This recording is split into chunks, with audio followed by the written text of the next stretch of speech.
किसी भी संविधान या किसी भी पवित्र कार्यक्रम की आत्मा उसका उद्देश्य होता है। भारत का जो मूल संविधान बाबा साहब भीमराव अंबेडकर ने जिसे 26 नवंबर 1949 को जिस संविधान को अंगीकार किया था, याद करना,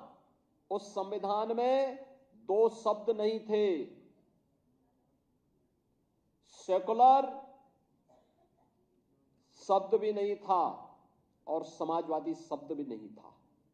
सोशलिस्ट शब्द भी नहीं था। कांग्रेस ने चोरी छिपे जब ये देश के नागरिक अधिकार निरस्त किए गए थे, इमरजेंसी थी,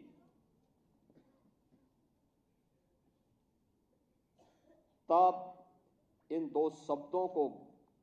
भारत के संविधान में डाल करके भारत के संविधान की आत्मा के गले को घोंटने का काम कांग्रेस ने किया था। और इसीलिए जो लोग देश की जनता को गुमराह करते हैं, उन लोगों को बताए जाने की आवश्यकता है कि देश के प्रति इनकी भाव क्या है। इनका चेहरा लोकतांत्रिक दिखता है, लेकिन वास्तव में लोकतांत्रिक नहीं। यह अपनी उस तानाशाही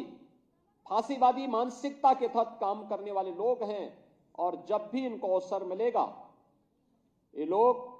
इससे पहले 1976 रहा, 1975 रहा हो,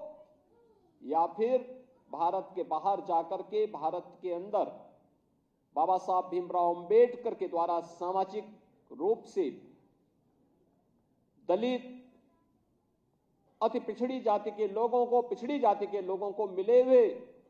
इन संवैधानिक अधिकारों से वंचित करने के बारे में किस प्रकार की टिप्पणियां ये लोग करते हैं, ये आज किसी से छुपा हुआ नहीं। और इसीलिए मैं आज के इस अवसर पर आप सबसे कहना चाहूंगा कि बाबा साहब भीमराव अंबेडकर की धरोहर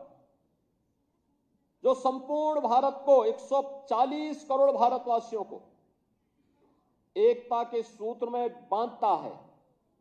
वह है भारत का संविधान। इस भारत के संविधान का संरक्षण करना हम सबका दायित्व है,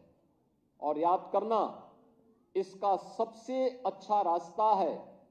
कि भारत के संविधान के द्वारा भारत के प्रत्येक नागरिक के लिए तय किए गए उसके मूलभूत कर्तव्यों का अगर हम पालन करेंगे,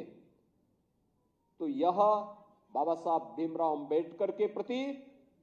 भारत के संविधान निर्माताओं के प्रति और भारत के महान स्वाधीनता संग्राम सेनानियों के प्रति हमारी सच्ची श्रद्धांजलि होगी।